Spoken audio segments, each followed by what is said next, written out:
lá, mais uma vez, letras e livros, como sempre discutindo questões de interesse da vida, da emancipação humana e das experiências desenvolvidas que permitam caminhar nessa direção. Nós estamos hoje aqui com um amigo, o cônsul-geral da Nicarágua no Brasil, Marvin Ortega. Seja bem-vindo à TV Comunitária, Marvin. Obrigado, Pedro. Estamos aqui. Marvin, você tem uma ligação muito grande com o Brasil. Você é nicaragüense, mas você é um apaixonado por este país, não é isso?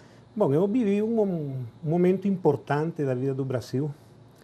Eu estava aqui quando o golpe militar e permaneci no país como 6 anos mais e terminei sendo deportado. E regressei no meu país, a Nicarágua.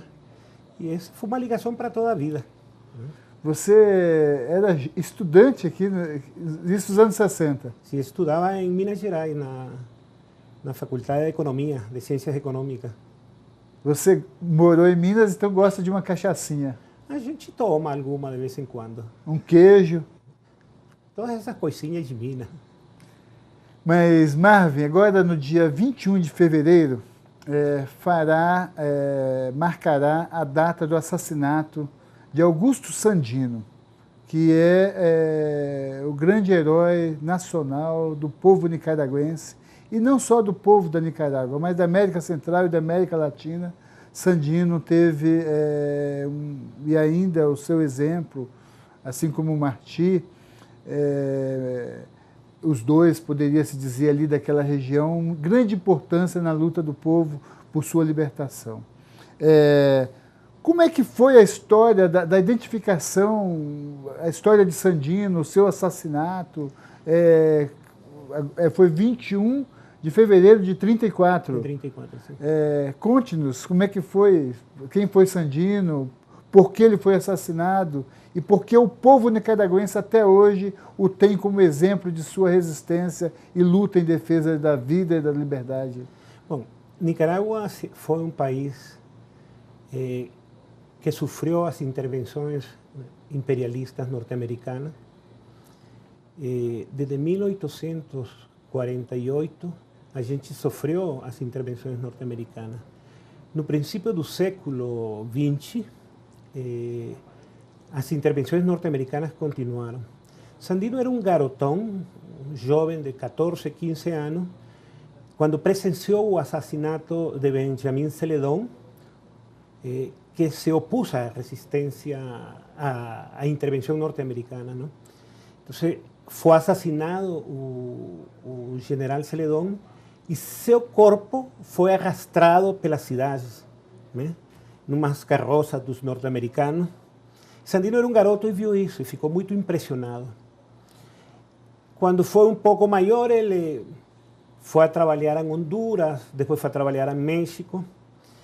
E em 1926 cessou a intervenção militar norte-americana e se pretendeu fazer uma eleição e nomear um novo presidente e assim a intervenção norte-americana, mas os interesses norte-americanos por detrás continuaram agindo, o que provocou que novamente se iniciasse um conflito militar e novamente chegasse a intervenção norte-americana. Nesse momento, Sandino está em México e decide voltar a Nicarágua, ingressa nas filas dos liberais, né? E começa a lutar em contra da intervenção norte-americana. Chega um determinado momento em que os norte-americanos oferecem aos dois partidos, a liberais e conservadores, uma alternativa para fazer a paz. Mas os generais têm que entregar as armas. Então, Sandino põe como condição o retiro das tropas norte-americanas. Os norte-americanos não aceitam e Sandino não entrega as armas, vai para a montanha, vai para o mato, né? E começa uma guerra de resistência desde 1926 hasta 1933, que consigue expulsar as tropas norte-americanas. Foi a primeira grande derrota militar que sofrem os Estados Unidos, acho que no mundo, nesse momento. Inclusive, Nicaragua foi escenário de práticas militares norte-americanas. A primeira cidade bombardeada no mundo chamou Ocotal, em Nicarágua, né? Os aviões norte-americanos bombardearam e destruíram a cidade. Isso durante o período da resistência nicaragüense, comandada por Sandino para expulsar os norte-americanos. Quando os norte-americanos se retiram, Sandino vai negociar a paz em Managua. Suas tropas falaram para ele: olha, não vai, pode ser muito perigoso. Mas Sandino não era de se deter por os perigos, não? Ele estava procurando uma alternativa para o país e era um momento de botar em prática. Ele tinha um corpo de exército bem organizado, camponeses bem organizado. Ele tinha um programa de construção de cooperativas e desenvolver uma sociedade livre, autônoma, independente dos Estados Unidos. Nesse interim, ele foi assassinado e se iniciou um processo de destruição das tropas populares, dos sectores populares, da organização popular, que durou uns 6, 7 anos, não? A gente teve que refugiar-se no fundo do mato, muitos saíram do país. E a partir de 1940 se retoma novamente, não? Mas, Marvin, a luta na América Central, os Estados Unidos sempre considerou que ali e a América do Sul era o seu quintal. E as ações de ocupação militar, econômica, ideológica, cultural, elas sempre foram muito fortes. A derrota que ele sofreu na Nicarágua, com o exército de Sandino, fez com que a violência crescesse. Os Estados Unidos passassem de forma mais violenta a atacar aqueles que resistiram. Inclusive, permitiu que nos países vizinhos se desenvolveram sectores importantes que começaram a rechazar a dominação imperialista em Guatemala, o caso do Arbenz, né?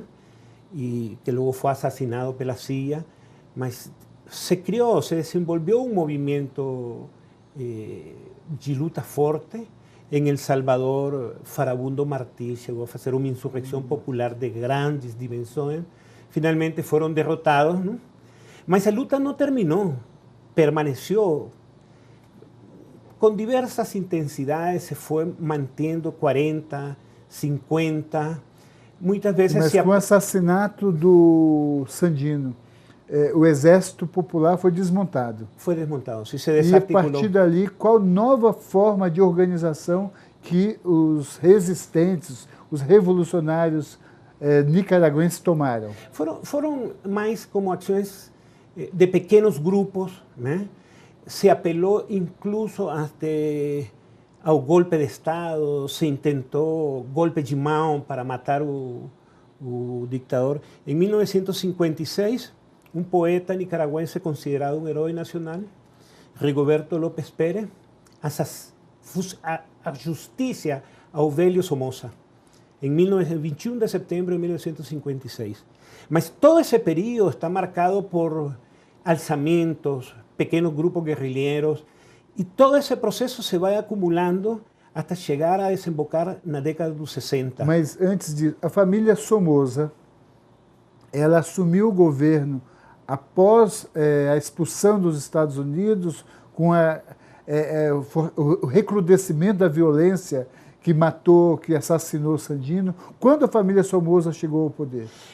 Depois da morte de Sandino, a família Somoza assume o poder em Nicarágua. Inclusive, na Nicarágua se chama o último marine. Ele foi o marine que ficou lá.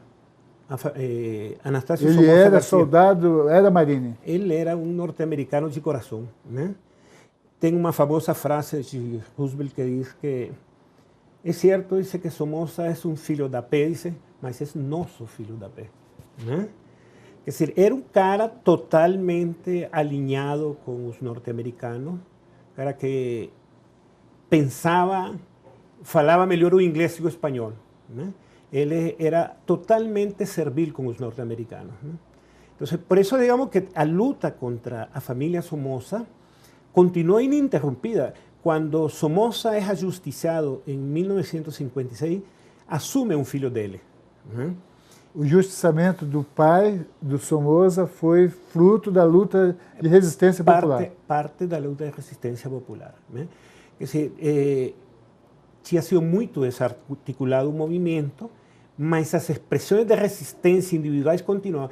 Era época de muita repressão militar, de muita violência de parte do regime, de maneira que a gente, o cidadão que se revoltava contra a ditadura, partia para ações individuais, né? Mas essas ações individuais vinham se acumulando. Tinham focos de resistência na montanha, tinha focos de resistência na cidade. Então isso vai desembocar no início de 1960, já com o triunfo da Revolução Cubana, que a Revolução Cubana vem a ser um parteaguas. Plantea por primeira vez a ruptura da hegemonia norte-americana, pelo menos em um país da América Latina. Não? E esse processo influenciou muito no espírito dos nicaragüenses. E se iniciou com mais força o movimento guerrilheiro, que vem a desembocar em 1961 com a fusão de todos os grupos que andavam por aí lutando contra Somoza, e se funda a Frente Sandinista de Libertação Nacional, que empreende um processo de luta guerrilheira que vai desde 1961 até 79. Mas a Frente Sandinista de Libertação Nacional, ela foi criada em 61. Sim. E Carlos Fonseca, Thomas Borges, como foi que os articuladores dessa frente foram eles? Eles são um par de jovens que se vinculam com o Frente Sandino, anterior ao Frente Sandinista de Libertação Nacional. E quando eles estão nessa frente, é que eles decidem cambiar o nome e chamá-lo Frente Sandinista de Libertação Nacional. A maioria dos fundadores, todos morreram já, neste momento todos estão mortos, não? Tem alguns que participaram desse momento e logo se retiraram. Ainda estão vivos um par desses, pero que já não se reconhecem como membros do Frente Sandinista. O último que morreu foi Tomás Borges, que morreu há 2 anos. Não? Carlos cai em combate em 1967, em Nicarágua. Né? E foi um processo violento de sangramento das filas revolucionárias.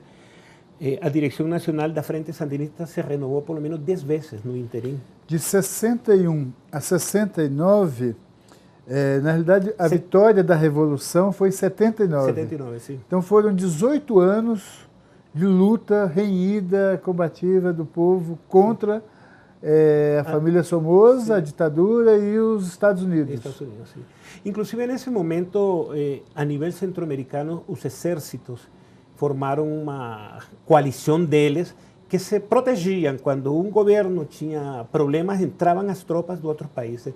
Na Nicarágua, tropas hondureñas e tropas de Salvador chegaram a participar em contra da luta guerrilheira. E não em uma oportunidade, em várias oportunidades chegaram lá. Não?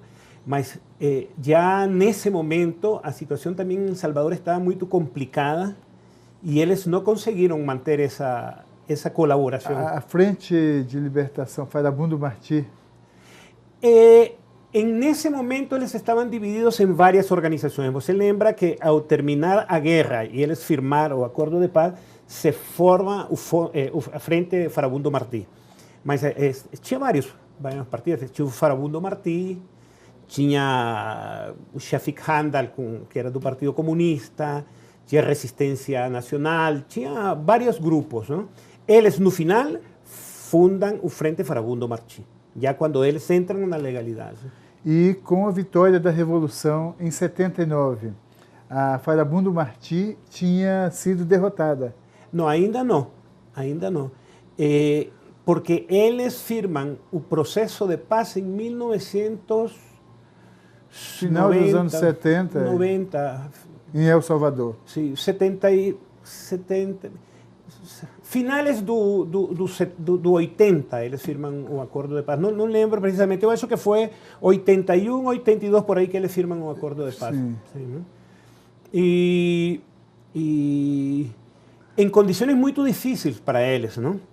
Eles tiveram necessidade de muito tempo para conquistar o poder. Agora já tem 2 períodos que têm conquistado a presidência da República em El Salvador, mas a situação é muito complexa ainda no El Salvador. Mas em 79, com a vitória da Revolução, se pretendia iniciar um tempo de paz, um tempo de mudanças e um tempo em que o povo pudesse construir a sua nação de forma que se desenvolvesse livremente, sem a dependência ou a imposição norte-americana. Mas não foi isso que ocorreu. Uhum.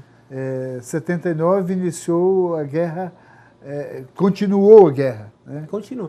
É que, por segunda vez, em América Latina, se rompia a hegemonia norte-americana. Cuba perdia o isolamento em que estava sometido, não?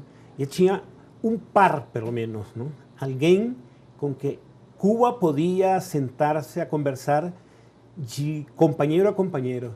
Lembra que Cuba foi isolada do resto dos países de América Latina, né? Manteve os princípios de dignidade muito em alto, que permitiu que se fortalecesse a Revolução Cubana. A Revolução Sandinista deve muito à solidariedade e à combatividade da Revolução Cubana, né? Nós pensamos que íamos a ter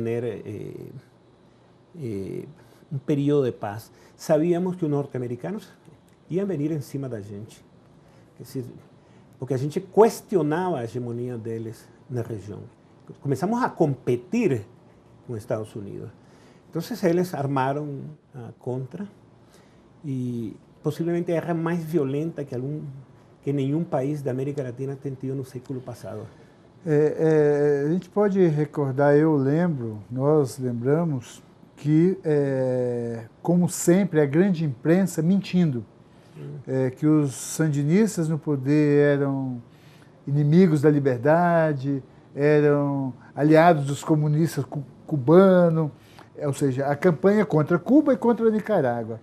Mas, na realidade, o Reagan, que era o presidente dos Estados Unidos, ele fez um genocídio, né? Ou seja, armas de todos os tipos, mercenários, contra o povo nicaragüense, e foram 18 anos para se chegar ao poder, e foram 10 anos resistindo no poder, entre 79 e 89.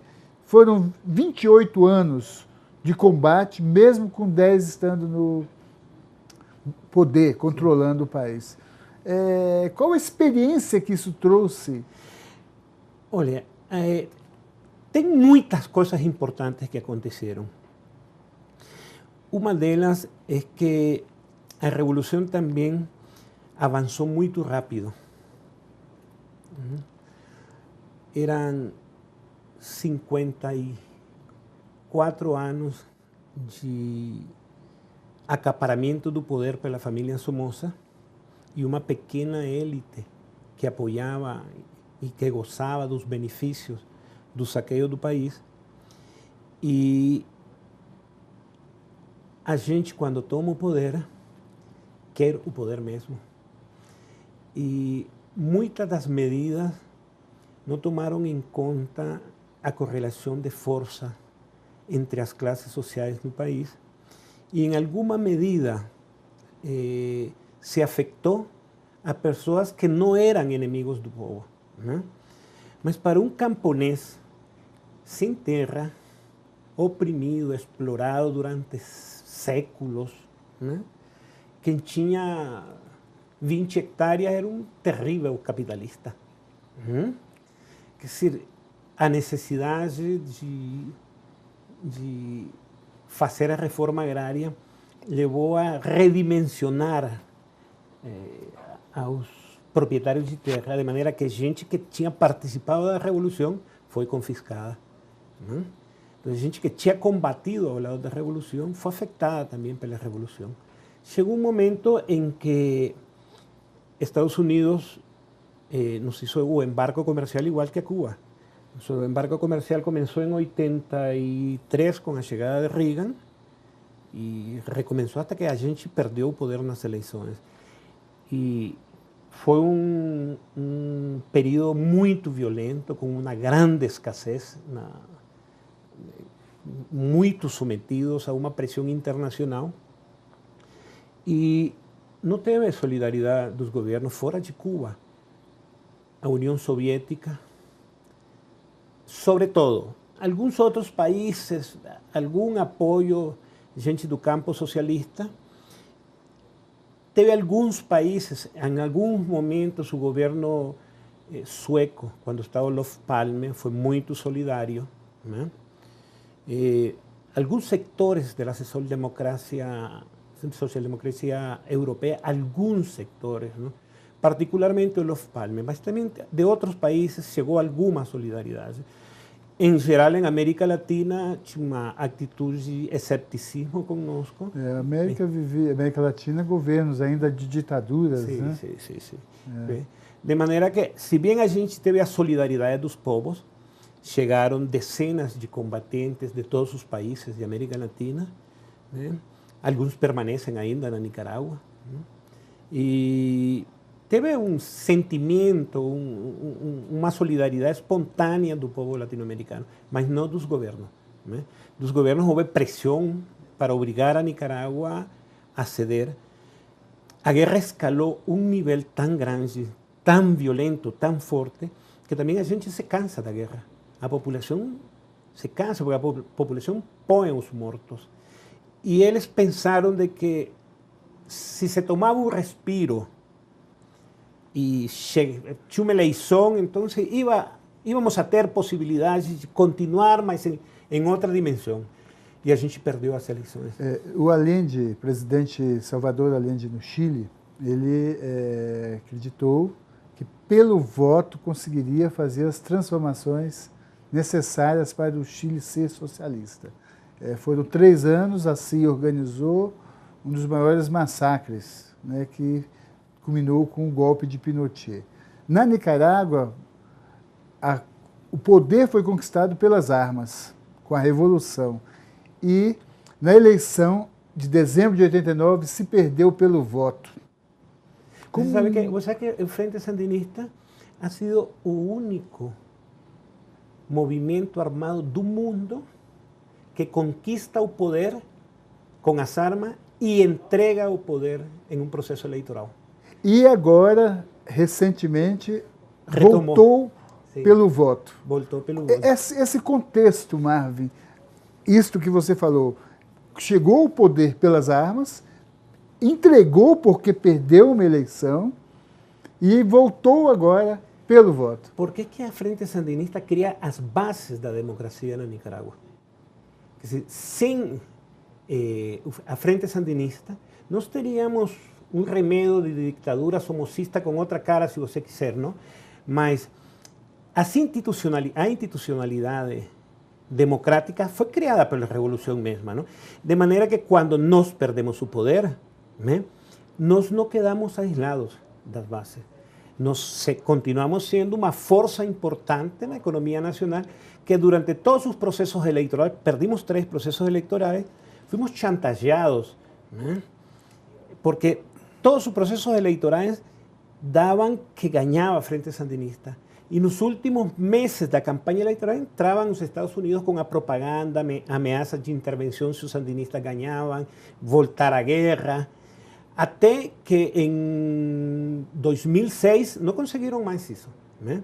E a gente ganhou a eleição de 2006 e em 2007 tomou possessão da presidência. Estamos lá ainda e vamos estar por mais tempo. Marvin, o mundo vive um momento delicado, né? Não temos mais o bloco soviético, socialista, há uma articulação dos BRICS para se contrapor ao imperialismo norte-americano e europeu, mas ações como ocorreu na Líbia, como ocorreu no Iraque, que está ocorrendo na Síria, e as constantes ameaças que a Venezuela sofre, as agressões pela mídia que a Bolívia, o Equador sofrem. E o Brasil, que vive uma situação delicada. Como que, nesse contexto, o governo da Frente Sandinista está se articulando internacionalmente e se posicionando? Mira, a experiência no poder deixou uma lição importante. O país tem que viver uma etapa não só de acumulação de forças, sino de consertar as relações entre as classes sociais a nível do país. Temos uma política de alianças, inclusive para a burguesia, para o capital, né? De maneira de que as grandes decisões econômicas do país se tomam em reuniões em que participam os sindicatos, os movimentos sociais, a empresa privada, os movimentos camponeses e o governo. O governo como árbitro. Se não tem acordo, a decisão a toma o governo. Mas se tem acordo de todas essas forças, essa posição a adopta o governo. E até o dia de hoje, ha sido um modelo que ha funcionado, né? A revolução se declara cristã, socialista e solidária, né? Tem uma perspectiva de construção de um mundo socialista, mas tem umas tradições do cristianismo muito fortes. Quer dizer, ao largo da luta, os cristianos jogaram um papel muito importante, né? Não somente na guerrilha, no mundo urbano, onde a guerrilha é muito mais selvagem que no mundo rural, é muito violenta a guerrilha urbana, e os cristãos deram um exemplo de luta de muita qualidade, não? Então, se uniu o pensamento marxista com o pensamento cristão e deu essa característica de uma sociedade que se considera cristã, que luta pelo socialismo, que seu princípio é solidário. O nosso tempo ele é muito ínfimo. Porém, Marvin, para nós concluirmos nossa conversa, cada vez mais a riqueza se concentra na mão de poucos a nível mundial. A tecnologia permite elevar a produção e a mais-valia concentra mais riqueza.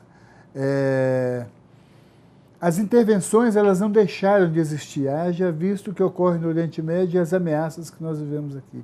Nós, enquanto socialistas, enquanto as forças socialistas no mundo, como é que você vê a nossa capacidade hoje de enfrentamento a este poderio ideológico, econômico e militar dos capitalistas, dos imperialistas? O que devemos fazer? Como devemos nos posicionar? Mira, eu tenho a certeza de que estamos em uma melhor posição comparado com os anos em que nós fomos moços, né? Vamos ainda a sofrer outros golpes. O ascenso da revolução não é linear, né? Ela tem viravoltas, retrocede e avança. Mas se você vê a história da América Latina, né? Quer dizer, todos os generais democráticos que teve Bolívia, que teve Peru, né? Torres, Alvarado, os tenentes no Brasil. Os tenentes do Brasil. Então, vai acumulando força. Hoje, a burguesia não pode dar-se o luxo de fazer o que ela quer sozinha, né? Tem necessariamente que tomar em conta que a gente existe, né? Obviamente, tem que se manter os princípios e tem que não perder a perspectiva de que devemos avançar hacia uma pátria socialista. Não podemos repetir um modelo ou acreditar que o capitalismo é uma alternativa para nós. Conversamos com o cônsul-geral da Nicarágua, Marvin Ortega, um companheiro, e que deixa-nos claro que o caminho, como Rosa Luxemburgo dizia, socialismo ou barbárie, não há outro caminho. Obrigado, Marvin. Obrigado, Pedro. Obrigado a todos. Continue conosco na TV Cidade Livre.